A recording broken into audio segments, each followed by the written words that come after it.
Live, and we are live. Okay. Hello. Hello, Bethany Votaw. Welcome to Books by Adrian. Book by Adrian. Perfect. You drinking anything today? I have some extremely watered down coffee and my favorite beer, which is Cali Creamin' by Mother Earth. All right. So Okay.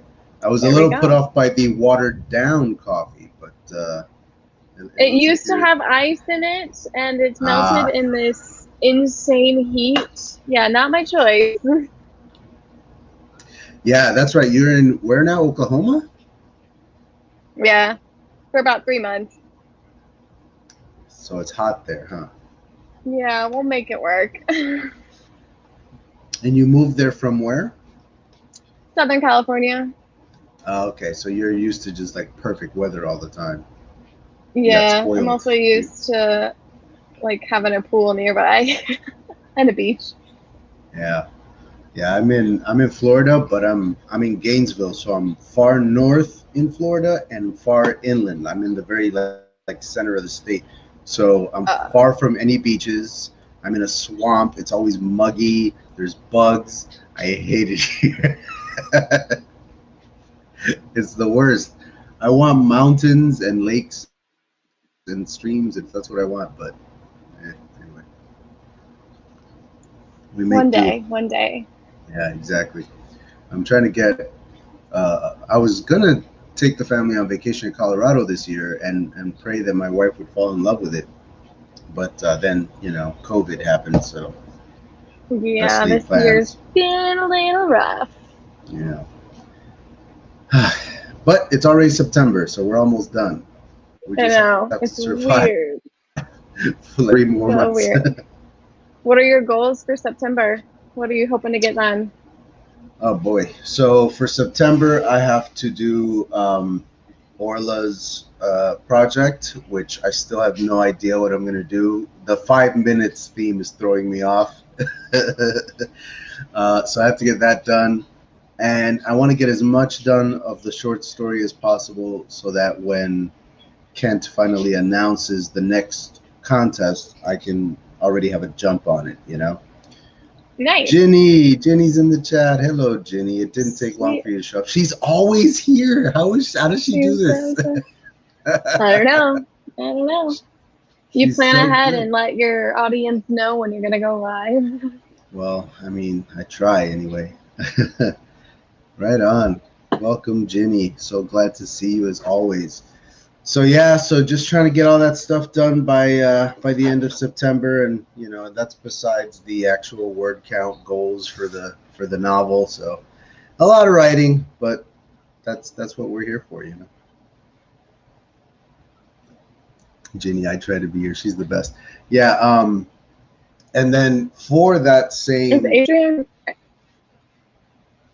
can you not hear me? Do I have to lean forward? is are we going in and out? Because my screen keeps going blank.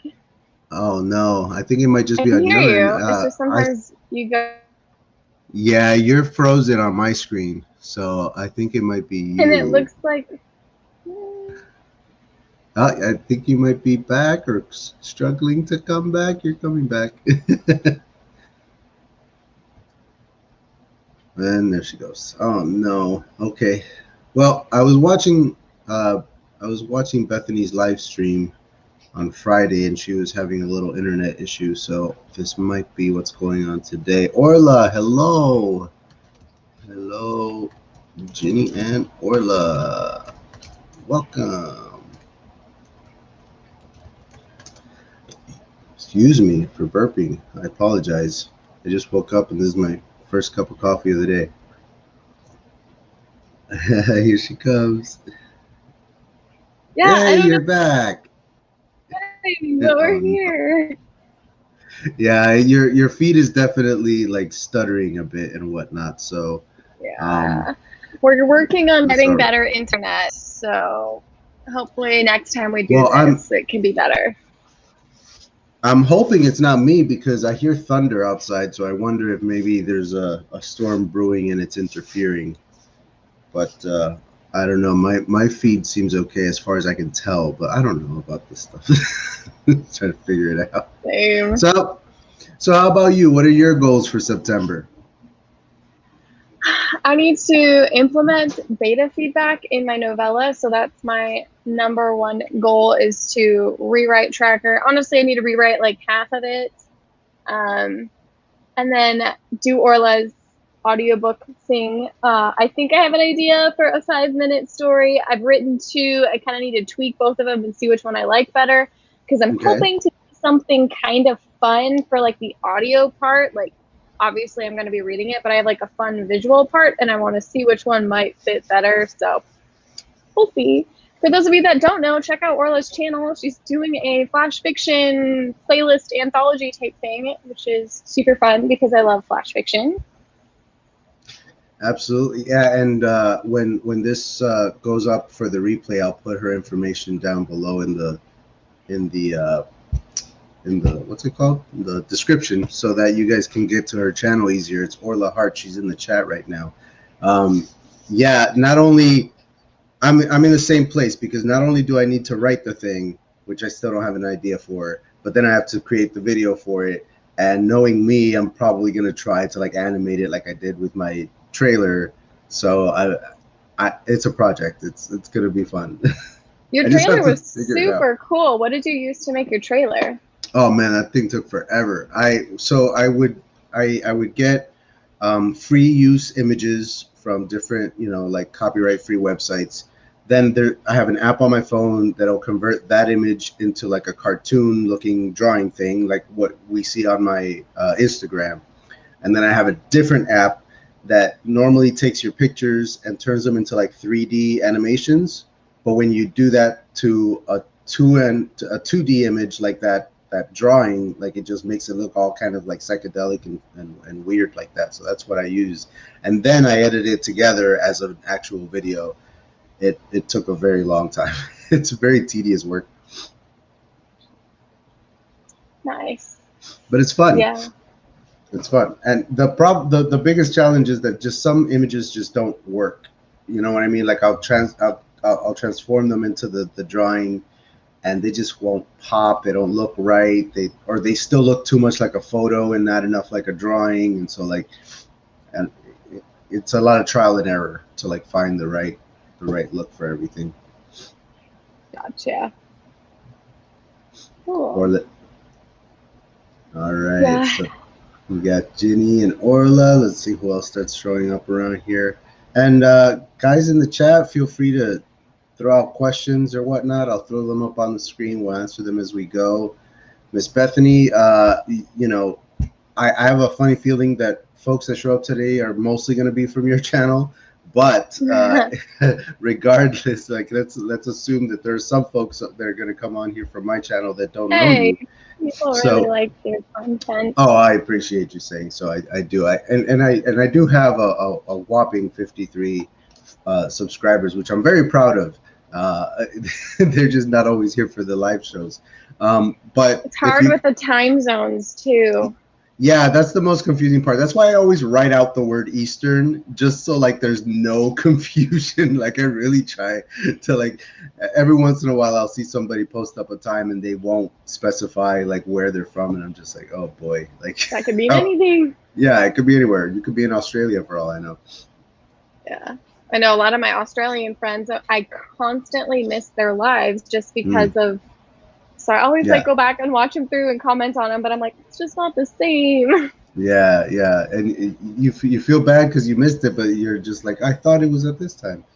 Yeah, but we are here. We're doing it. I wanted to talk a little bit about flash fiction, since we are talking about Orla's project. If you being the authority on flash fiction on YouTube, as far as I'm concerned. So if you want to let the newbies know like exactly like what it is and how it's done. Flash fiction is basically any story that is generally under the 1,800 word mark. So it's short. Think like page and a half. And I think that I am like the authority on it because I've written a lot of it. It was the first thing that I really focused on. Because if you can write a very short story and keep people entertained, you can write longer stuff and do the same thing. So tips for writing flash fiction: start in the middle of a scene. Make sure you don't have a gotcha ending or a punchline. Like sometimes people treat flash fiction like a joke, which is funny and fine, but in the end, like you want your ending to actually be a resolution to your story. And think of it like a scene. Like what story can you tell in one scene? And there you go. It's flash fiction. Simple as that. So you start it like in the scene already and then end it. The general rule is like, okay, if you're still setting up your scene in the second sentence, it's too late. Like something needs to be happening in that second sentence. Damn. So, it's hard. It's not easy, but I love it because you can spend an hour writing a piece of flash fiction and then you can edit it and rewrite it over and over and over. And by the end of the day, you have 4 drafts, maybe more, but they could be completely different because you just get to, I don't know, have that fun editing experience. I personally don't love editing, but flash fiction has made me appreciate it a lot. That's interesting. I feel like I would probably edit a lot less for flash fiction than I do for everything else. You know, if it's a scene, a tight little scene, I would probably rewrite it once, and then be done with it, knowing who I am. Anyway. Flash fiction is hard because you can have a lot of mediocre flash fiction, and until you get one that's just like so punchy, because you need to have some really great prose and imagery in a small amount of words. But when you get a piece of flash fiction that just sings, like, you know, you hit the mark on it, it's just a satisfying feeling for sure. And I think Orla, she got to experience, because we're doing the anthology together, and I think it's considered flash fiction. It's a short story that I was working on, and she got to see Bethany's first draft, and then this next page, Bethany's second draft, the next page, Bethany's third draft, and then by the 4th and 5th one, I just put in the title, "I'm so sorry, guys. Like, I don't know what's happening with this." So she got to see like this descent into absolute madness, trying to get this idea to work, because I kept trying it and it just fell flat. It wasn't coming across right. It was either coming across cliche or melodramatic, and there was something there, but you just have to play around with it. It's so much trial and error, honestly. Yeah. I find dialogue is really fun. And I think I like flash fiction because it usually has a small cast of characters. Like my first really successful piece was a conversation between a guy and the devil at a coffee shop. And that's cool. So like you start there and you're like, all right, like this guy's just chatting with the devil. So you already piqued the interest of the readers. You get to hear a little bit about their topic that they're talking about, and then like the surprise twist ending. And so I didn't explain how this guy got a meeting with the devil because I was like, that's not the point of the story. So I just left it out. Happening. Yeah. That's interesting. It's such an interesting challenge because, you know, when you're writing a novel, you have so much story with which to capture the reader and get them invested in the characters and what's happening. When you have a short story, that window is so much smaller. You have so much less time to get them invested and get them to care about this character in order to care about what happens to them.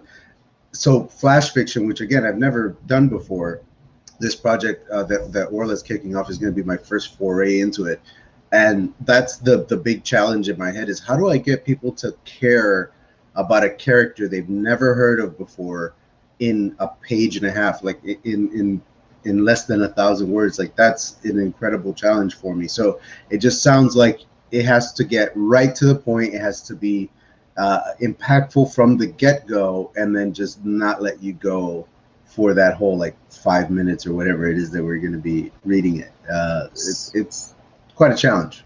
So I like what you said about it's hard to connect with the characters and make them care about it. Completely agree, which is why flash fiction really plays with the emotion of the readers. So usually when I'm trying to come up with an idea, I decide, okay, what do I want my readers to feel? Do I want to make them feel grief? okay, what is a setting that maybe more than one person has experienced, and how can I create a story around that? Do I want to make someone angry? Okay, what's maybe an experience or setting that people have had that I can make them feel that? So then they're invested in that story emotionally, not necessarily because they know the characters. Does that kind of make sense? Yeah, yeah, absolutely. Like, just the story itself has to grab you and pull you along. And it doesn't have to be real world. That's what I encourage most new writers to do, is because just go nuts, then you go somewhere crazy with it. You can do that, but I encourage a lot of new writers just to stick with real world, real life, because then you don't have to spend time world building. You don't have to spend time setting up your world and using up your limited words. But some people are super creative and can create this total world, have authentic world building all in 1,000 words and a complete story. If you can do that, great. If you're finding yourself struggling, scale it back, make it real world, make it something that people can already connect with. Like, yeah, talk that was about my instinct. My instinct was to make it something real world so that the distance for the reader is shorter, you know, to go. Like, they don't need to make so many leaps to get there. If you started off with, you know, two characters in a car talking, like, all right, we already know where we are. Like, you don't need any more than that. It's already set. Exactly. Not that that's, you don't have to imagine what the inside of a car is like. Exactly. We all know what the inside of a car is like. They're all the same. Exactly. Exactly. Yeah. And it's a lot of fun because you can, the other thing with flash fiction that you kind of have total permission to do is you get to play with formats. I've seen flash fiction that it's email formats. So it looks like two people emailing each other back and forth. You've got letter formats. I've seen someone do like a ship's log format. So you can really play a lot with it. And my number one thing is, if you're like, I have no idea where to start, I don't know what I'm doing, just read some flash fiction and get an idea of it. Because you're going to read some good flash fiction and be like, oh, I want to make my readers feel that. I want to like have a story that kind of like makes the reader stop and go, what? And then you're going to read some flash fiction where you're like, I don't get it.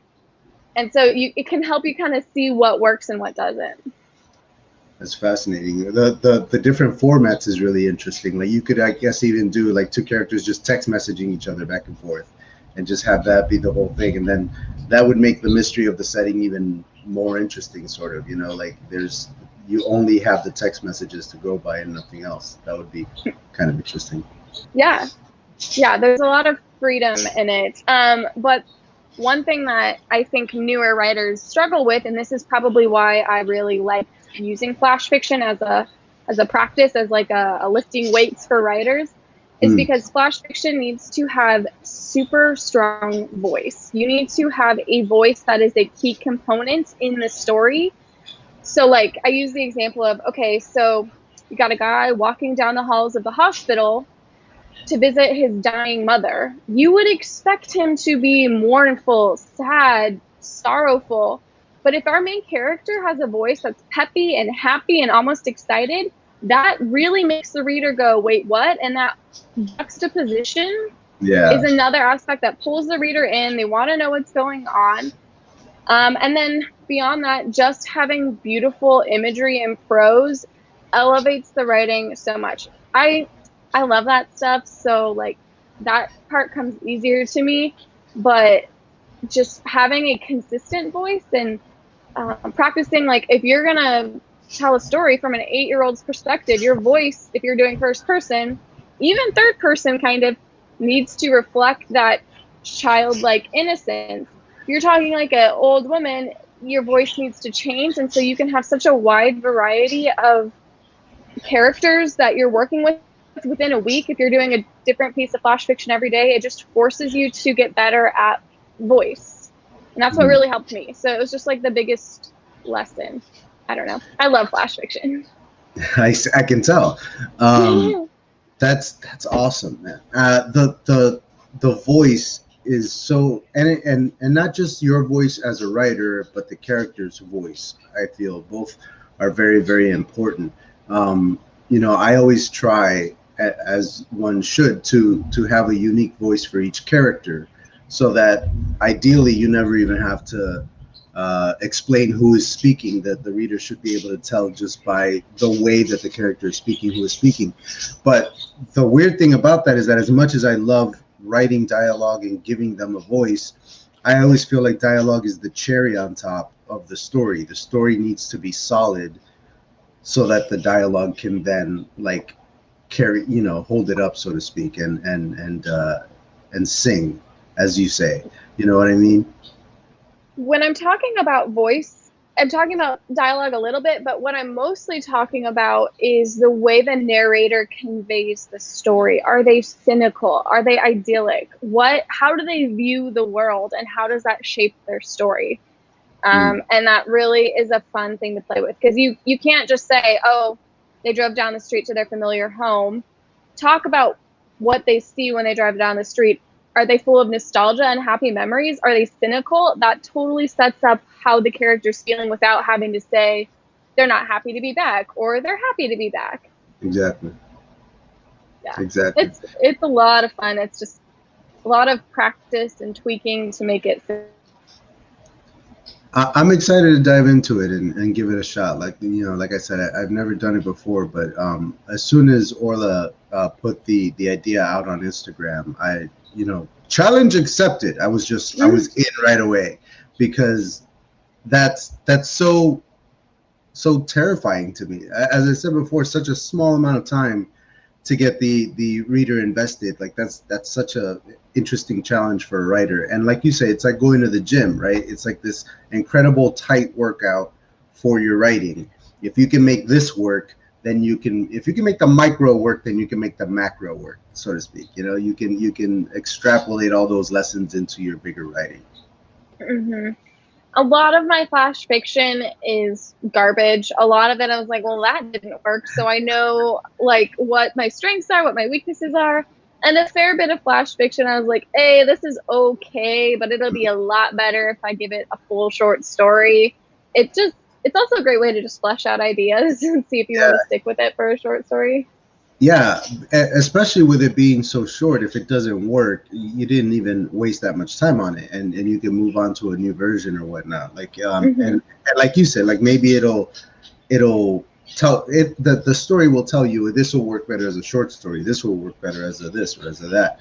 And that's, oh man, like I'm gonna try to do it a lot more, because it seems like a good way to plan new stories, you know, to just like focus on this one scene, and if that one scene works, then the story around it can grow. Yeah, I was actually reading, I don't think he'll mind, Don, I was reading his piece of flash fiction, and it was entertaining, it was interesting, it was good, but it was totally setting up for like a much bigger story. So it was very fun to see like, hey, this kind of reads like a really snappy short prologue. I like it. It's funny. And then like he wrote that piece of flash fiction knowing it was going to set up this other story for him. And it's just funny how anything you can do could be considered flash fiction. I like to take examples from real life and funny conversations or instances. I'm like, there's a story, you know, those like snapshots where you're like, there's a story behind this. There's something like, you know, that stupid comment your grandma made and it was super awkward, but someone said something and it was hilarious. Like whatever, like you can pull from real life super easy for this. That's interesting. Yeah, like so many different ways to get into it, whether it's like you say, something somebody said, something you saw. You can very quickly wrap an entire story around it in this very, very tight little space. I'm just surprised more people haven't heard of this, because it seriously is one of the best exercises, because it stops you from overwriting, it stops you from over explaining, or if you do, you have to ruthlessly edit it. It makes sure that you start within that inciting incident. And it's fast. You're not going to spend years of your life writing this giant story only to find out, oh wait, this doesn't really work. It's a lot of fun. And Orla was like asking me, she's like, is this a good idea? And I was like, yes, please, because selfishly, I love reading flash fiction. So I just wanted to see what other people would come up with. And I had never heard of it before you. Once I caught on to you after the short story contest, like now I see it everywhere. But I had never heard of flash fiction before you mentioned it. So it's curious that maybe it's on the rise. You know what I mean? Like maybe it's gonna grow into something a little more prominent, because it seems like a no-brainer to just, you know, like dive in to these short stories when you can. Like that's you awesome. See the like, oh, it's a 6-word story by Hemingway, where it's like, yeah, you can do that, but like that's a little too limited for me. But yeah, yeah, there was when I first started all this, I was doing a post a day across my platform, whether it was on my Instagram, on my blog, whatever it was. I would have those author challenge sheets where like every day it tells you something different to post, and one of them was, I think it was a 5-line story. It was a 5-line story, and just coming up with 5 lines that would tell a complete story. That was an incredible challenge for me, and yet I really just sat down, like knocked it out and uploaded it. I didn't even edit. Like I just, you know, just kept on moving because it was so short. And that's probably as close as I've ever gotten to like legitimate flash fiction, again, before I knew what it was. But these little challenges that you find online like that, you know, a 6-word story or whatever it was, like it's like, how do you tell a complete story at 6 words? It's incredibly challenging. Yeah, I think one of the beauties of flash fiction is it really helps emerging writers feel like they're doing something, they're making progress, because they actually get to like finish something. Who cares if it's less than 2,000 words? Who cares if it's 1,000 words? You finished a story. Now you need to make it better and rewrite. And that's the writing process. No matter how long you write, you're going to have to edit and rewrite and edit. It's just this vicious cycle, but you get to, in the end, have a beautiful product in a much shorter time. And I think that really just helps like the psyche, just like, okay, I finished something. Now I can finish something bigger because I know that I can do it. So I think it's just a little bit of a motivation booster as well. Interesting. Yeah, right on. Where did you even hear about flash fiction? Like, how did it come into your life? I was a chemistry major, and we had all of these note cards that we would put our chemical formulas on and stuff. And instead I was writing like stupid short stories and just sticking them in people's like backpacks and notebooks and stuff. And then someone was like, hey, you could get this published. And I was like, what do you mean? It's just like a stupid like comic without, I like called them comics without drawing because I suck at drawing. And they're like, oh no, like this is like a big thing. And and I was like, well, I'm broke. So I just went on to Submittable and found magazines that would take my stories, and they paid me for some of them. Not a lot, but hey, like a few Starbucks here and there. Yeah, every little bit helps. That's crazy. So you were, first of all, that's incredibly charming to like write these little stories and stick them in people's stuff without even telling them, for them to find later. You know, that's funny. But I want to go back to you being a chemistry major. Madam Walter White over here. What were you? What was the plan with the chemistry major, and what did you end up doing with it, if anything? I have an associate's in chemistry. I was going to get my bachelor's in biochemistry, and I hated it.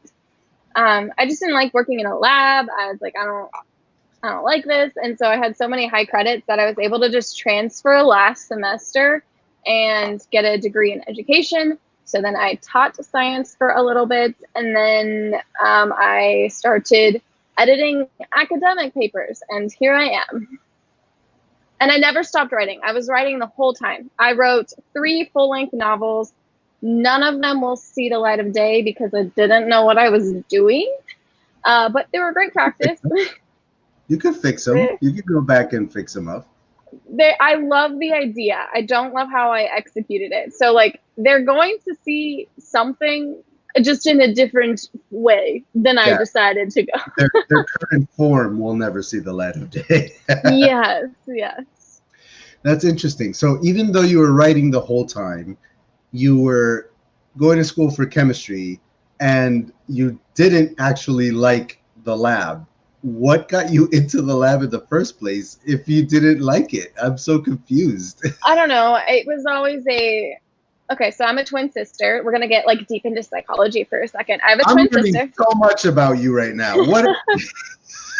You're a twin. Okay. Yeah, I have a twin sister, and so we're fraternal. We don't look very much alike at all. However, when you grow up with someone that you're constantly compared to, you like seek out opportunities to be different. To And stand up, yeah. she was always into art and music and the theater and stuff. And so I was like, well, I'm going to be into math and science and sports. And it just kind of worked out. Like, I have more of an athletic body. She's very tiny and petite. And that's kind of how it happened. And so then in college, I was like, well, I did well in science. Like, let's go into that. And I was just too focused, I think, on doing the right thing academically to set myself up for success that I ended up putting myself in a corner of like, I don't want to do this all the time. And then that's when I was like, well, I still like science. I like hanging out with kiddos. Let's go into middle school teaching. Like, let's do that. And then my husband got into grad school in California, and that's like a whole other bucket of worms. I had a job lined up for Oregon, which is where we were moving before he got into grad school down there. And then it was just way too hard and too much paperwork. And I don't like the way California does their teaching thing. So I decided I'm going to teach in the future, just not in California. And then I started taking on editing clients. So for academic papers, and then I started taking classes, and I was able to move on into more fiction type stuff.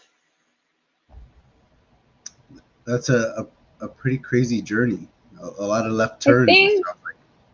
I think every writer has that like kind of journey, because writing seems like such a stupid endeavor. Like, it seems like so ridiculous. Like, there's not a ton of money in it. I mean, there is now that there's more self-publishing and we've learned how to work the industry a little bit, but you know, you need to have like 20 books out there before you're able to like really make it on average. You could be on the low end or high end. And so it just seems like a waste, but that's the thing that I love doing, and it's the thing that I've loved most consistently. So it's just like, I always go back in my head, like, what if I didn't go to college? What if I just like self-taught myself, became a writer super young and whatnot? And I think about it and I'm like, sounds good on paper. I probably would have produced some pretty crap books and would still be recovering. So everything happens for a reason. It's fine. It all works out. Yeah, it all works out. I mean, same here. I didn't even know that I wanted to be a writer for the longest time, and because of that, bounced around from job to job, and you know, trying to find whatever it was that I wanted to do, and it's funny because I was always a storyteller. I just didn't know it. You know what I mean? Like, I love telling stories. I love telling people stories, whether it's about my life or something made up. I've shared this on my channel where, when I was younger, I had a problem. Like, I was a compulsive liar. Folks would ask me a question and I would just spit out something completely false with no ill intent. Like, afterwards I would be like, why did I even say that? Like, I get nothing out of lying to this poor person. I just made up something. And later on in life, like after I did a little soul searching, I realized, oh, it's because I'm a storyteller. And I have all these stories in my head and I'm not doing anything with them. So they just come out of my mouth like word vomit when people ask me something.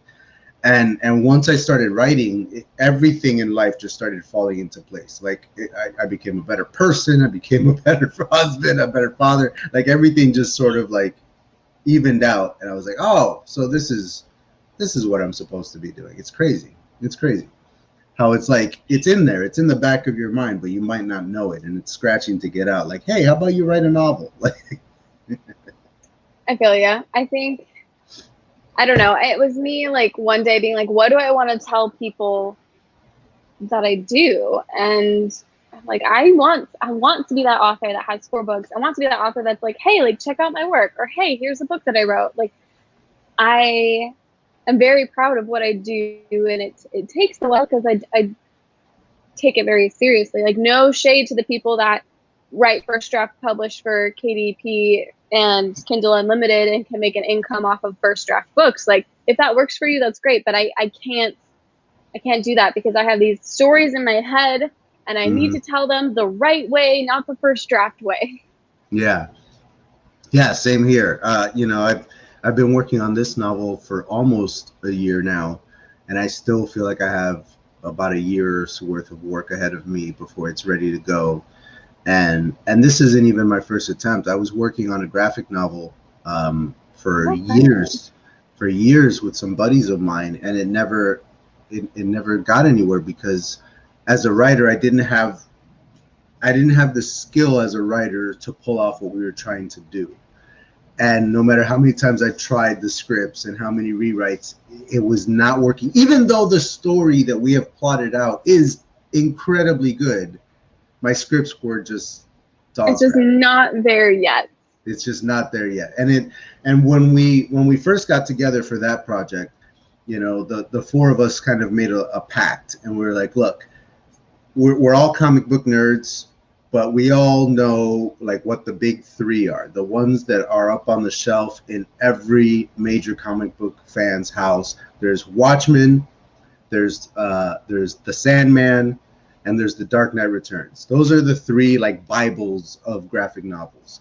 And if we're gonna do anything, there's no reason to do anything if it's not going to be the fourth book on that shelf. It needs to be up there among them. And meanwhile, the scripts fall on me, a dude who had never written anything before. And I was that's a big undertaking. It is, and it's one that we placed on ourselves. I'm you know, I was part of that. I placed that sort of, you know, weight on my shoulders, and I was like, you know what? I'm not actually skilled enough to do this. And because I'm not, I need to go and actually earn my stripes as a writer and figure out what my voice is and find my writing so that I can come back and actually do justice to this story that we've worked out. So that's kind of what I did. I went off and now I'm doing this novel on my own, not in a writer's room with my other buddies. It's just me, so that if it fails, it's just my failure. And if it succeeds, it's just my success. And I can learn from it and grow from it. And then from there, hopefully someday go back and tackle the big dog in the corner that's waiting for me. You know? I totally understand. Because, like, I have spent almost a year. I started really in February on a novella. I'm like, it's 30,000 words. I should be able to crank that out. But I want to do it right. Yeah. And it takes 4 drafts sometimes. And then it's like, okay, my next book. I have a full-length novel idea. I'm going to plot it, outline it, do it all right, even though I have these 2 other ideas. One's sci-fi. One's like, these 2 ideas are arguably so much better than the one I'm plotting right now, but I know I don't have the skills to pull it off yet. So I'm going to use this next novel I'm writing as kind of like another stepping stone.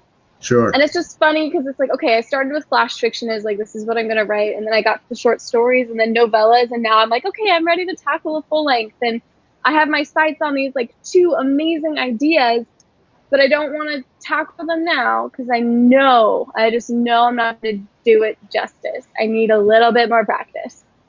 And isn't that fascinating how you can have an idea that you are not skilled enough to tell yet?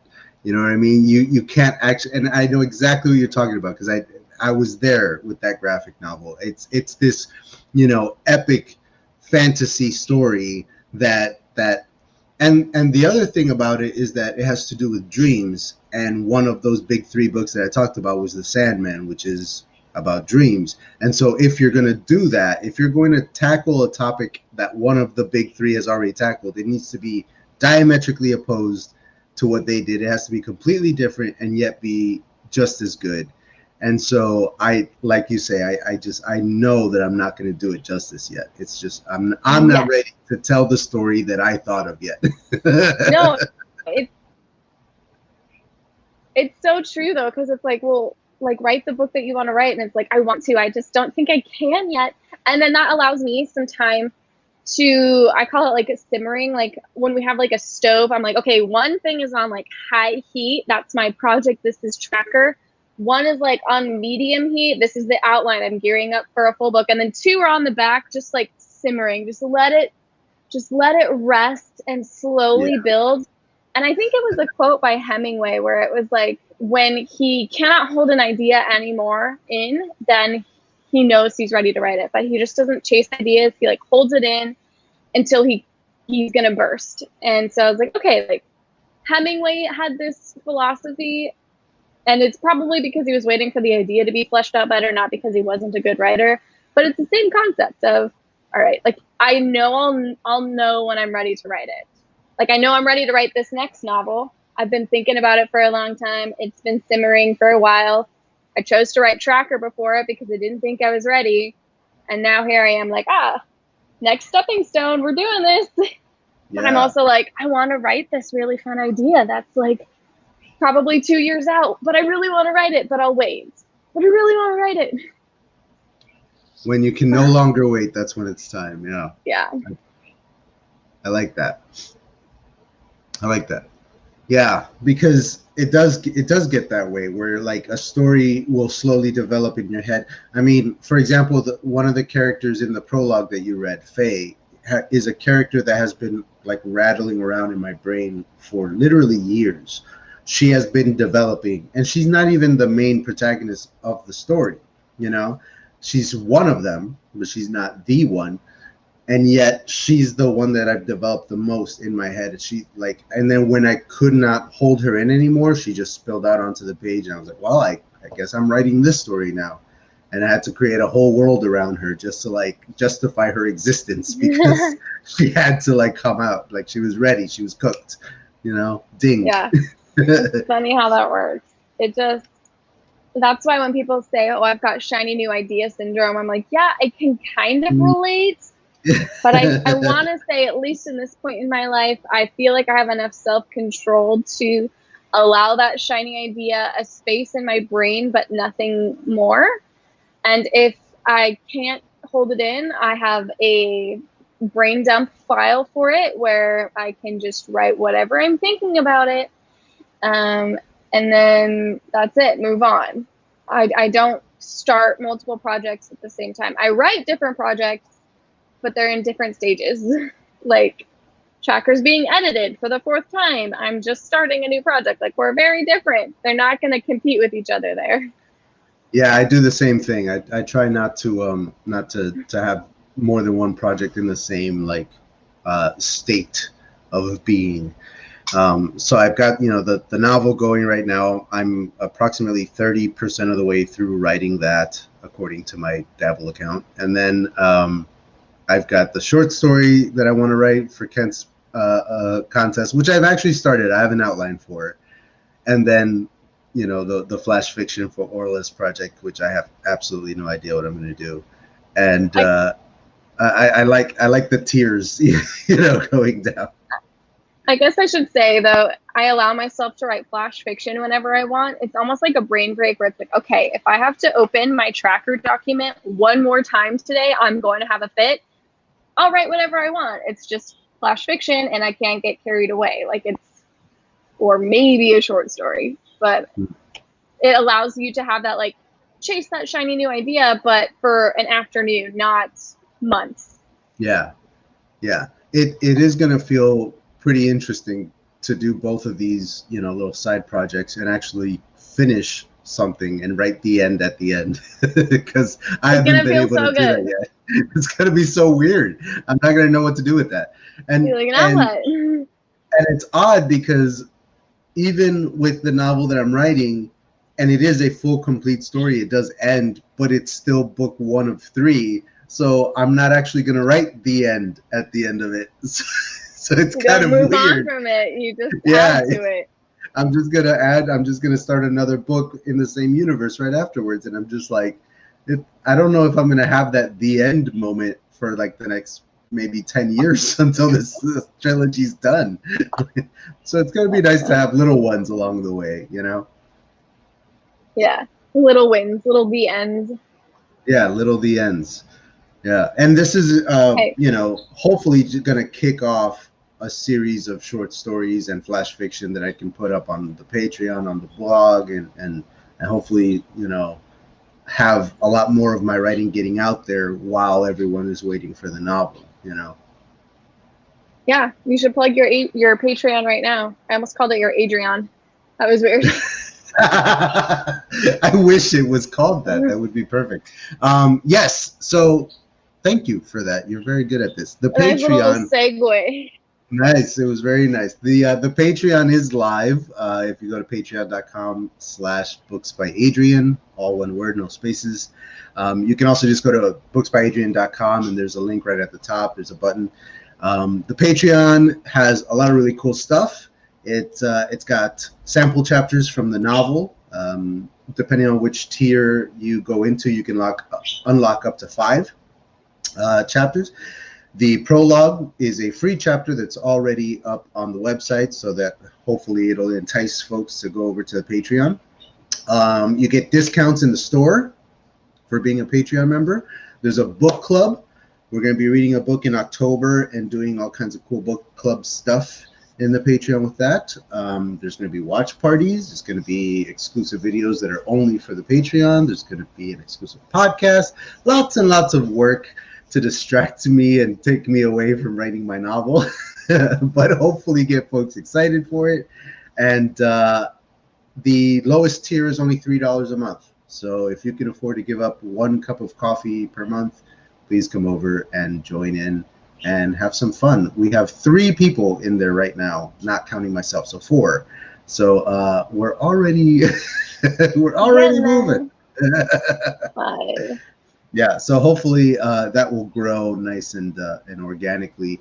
I want to reach out to other creators besides author-tubers so that I can start, building sort of an amalgamated audience, because there's a lot of different aspects to my novel. There's the drug culture angle, there's LGBTQ characters in lead roles, there's mixed martial arts represented in it. There's all kinds of stuff in there. So I want to grab like all these people and let them know that there's a novel coming for them, Yeah, that's interesting that you bring that up, because I don't know if you watched the Courtney Project.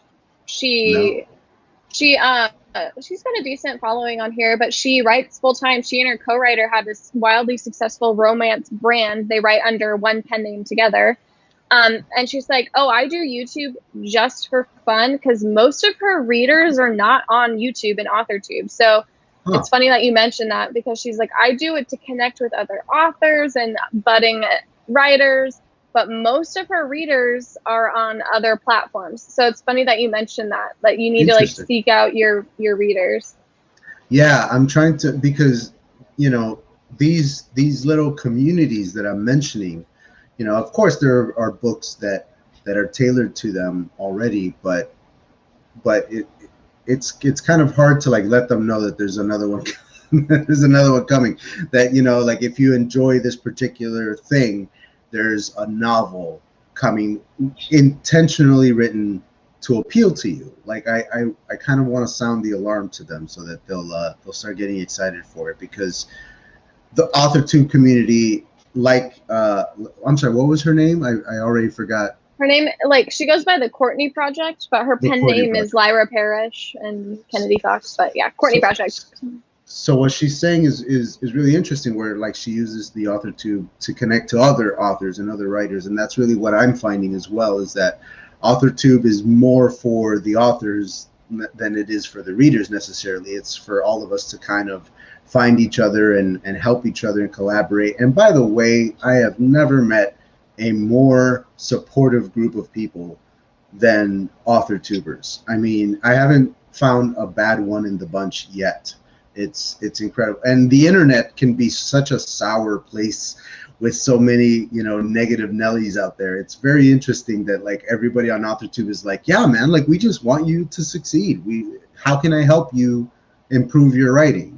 Can you help me improve mine? And it's just very collaborative and very, very, very cooperative that way. And I love that. But the whole point for me, besides that, and improving my writing in that way, is to reach the readers that will hopefully read this book when it comes out.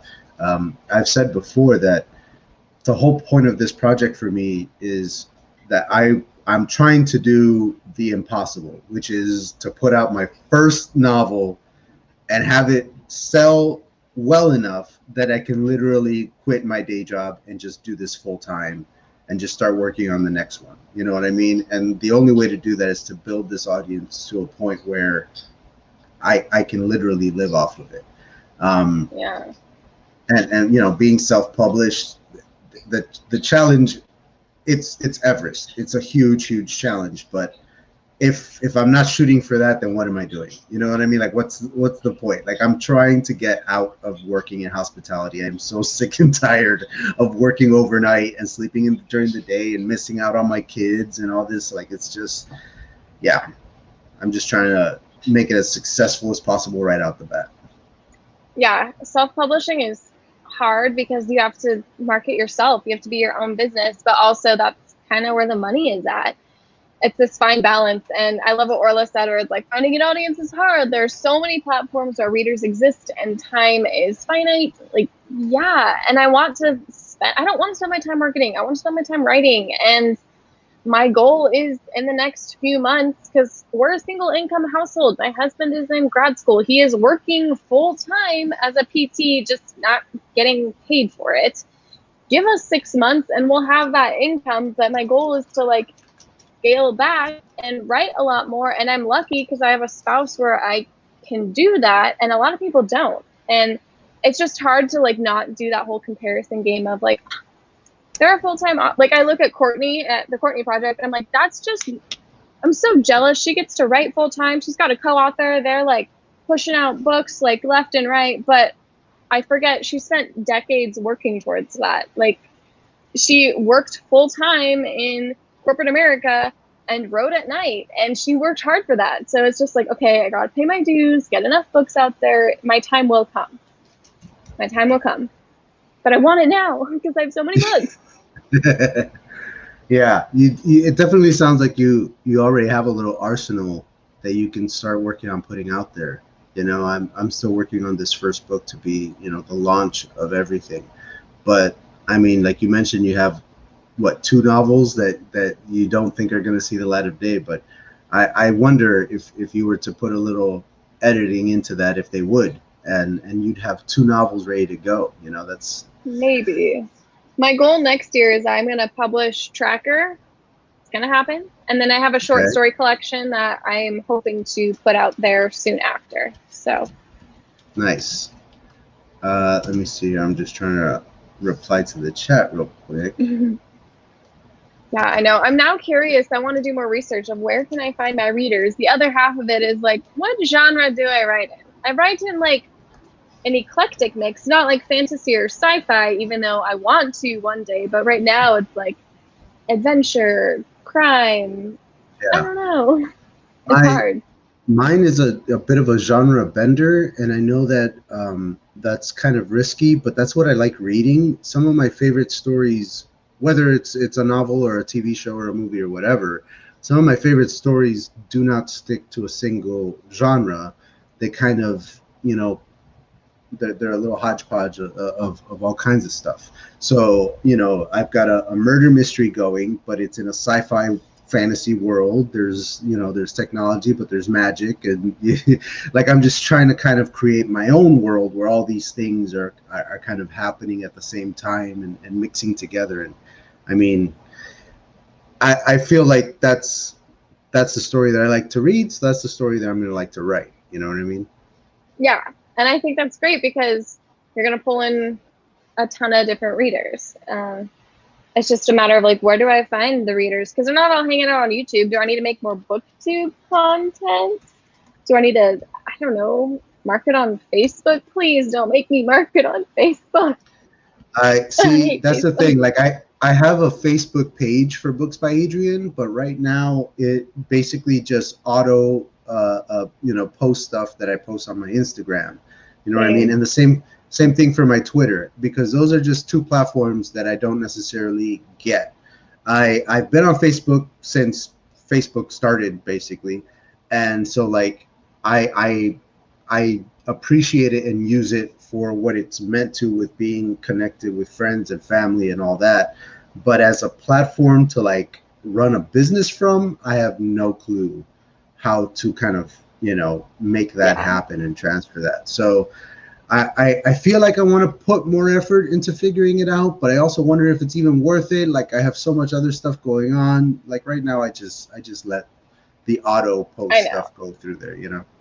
I was talking with another author who has a amazing book out, Anna Vera. She's working on the sequel right now. I'm part of her street team. It's super fun, but she was basically like, I could be doing more for marketing. I should be doing more, but in the end, if you have a good book, it's going to sell itself. People are going to buy your second book. So make sure you have good books. People will find you that way.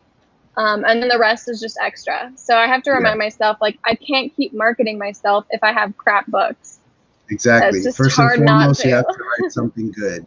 Yeah, it has to be good.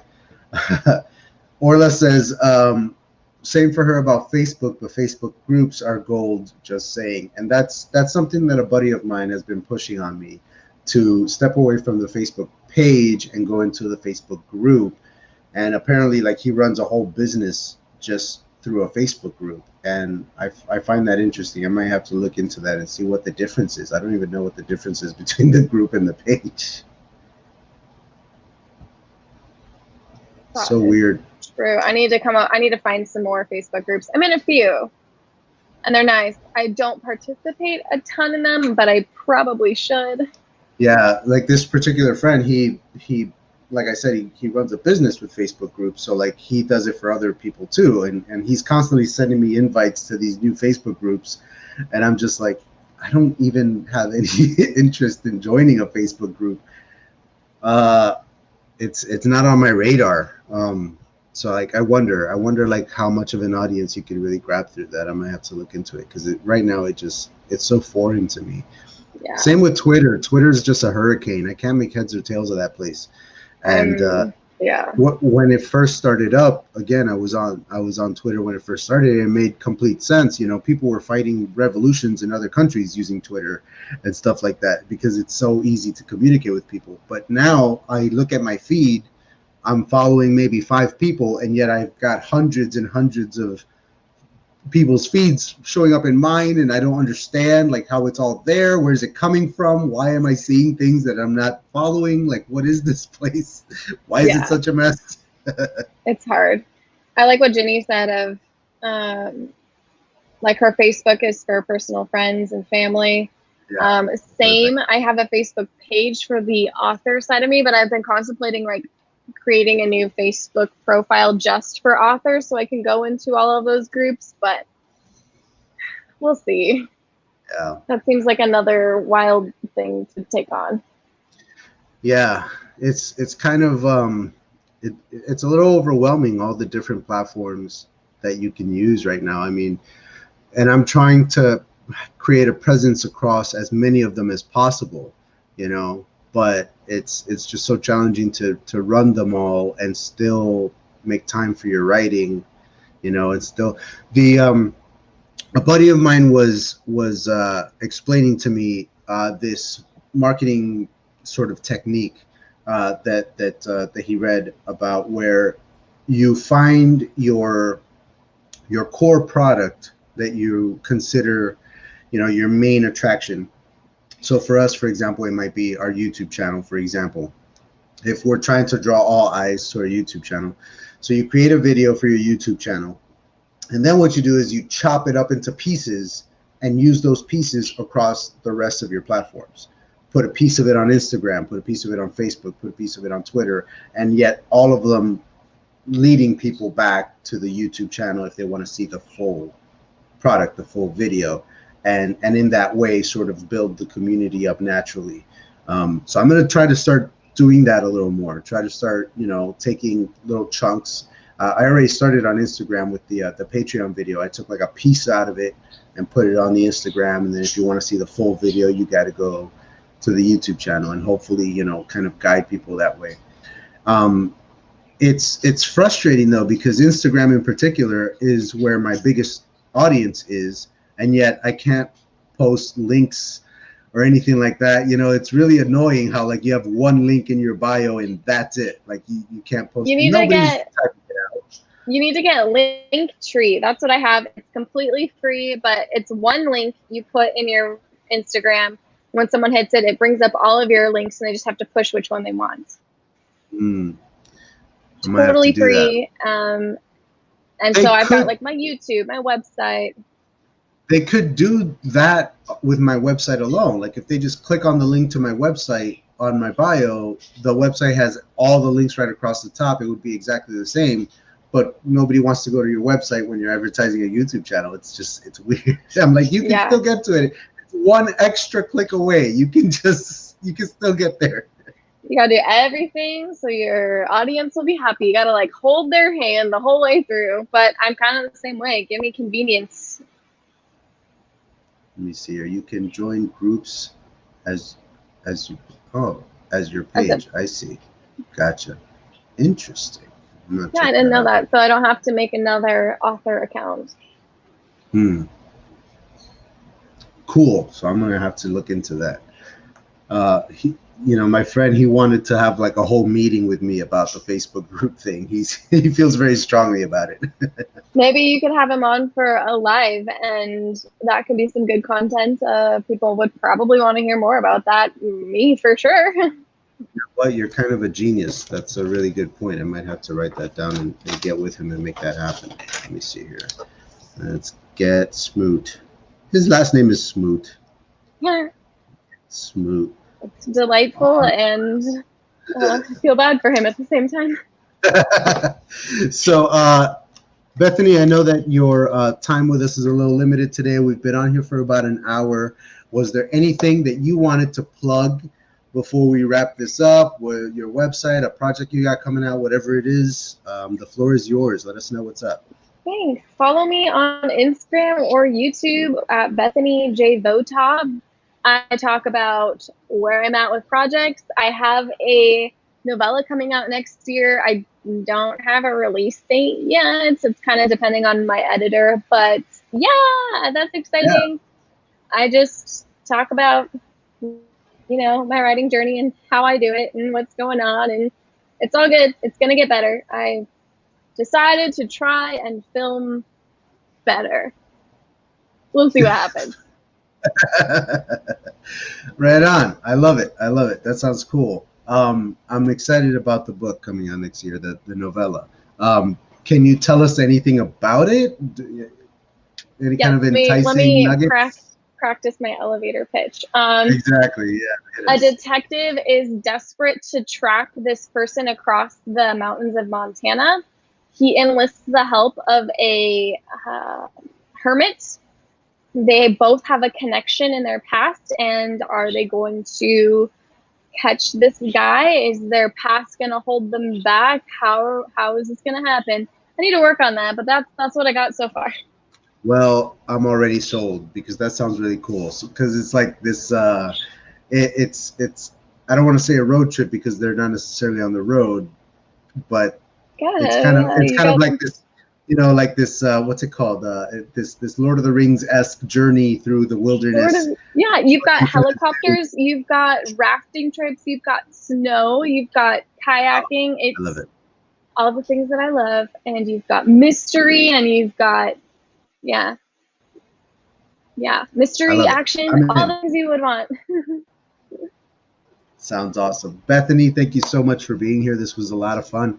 I wanted to keep these guest ones nice and short to an hour, so this is perfect. Thank you very much. You're so full of information. I just love it. And I learned a lot about you today. I learned a lot of things that I didn't know. I was in your live stream on Friday, and we found out that Hannah could sing. I know. And I feel like this was just as revelatory that you're a twin, that you were a chemist. I'm just like, you know what? Let's just go ahead and buy one of those Winnebagos and start cooking some meth up here. I think we can make some money. No way. But yeah, maybe I'll do a Q&A one day. I've got lots of random tidbits. But thank you so much for having me. This was fun, and I'm happy my power didn't cut out yet. Yeah, it didn't. We had a little hiccup at the beginning, but that was it. After that, it was smooth sailing. I love it. Good. Yes. Awesome. I like it. Orla, thank you for being in the chat. Ginny was here as well. Thank you for being with us. You guys are awesome as always. And I will catch everybody next Sunday on the next live stream. Perfect. See ya. All right, guys. See you later. Bye, Bethany. Bye.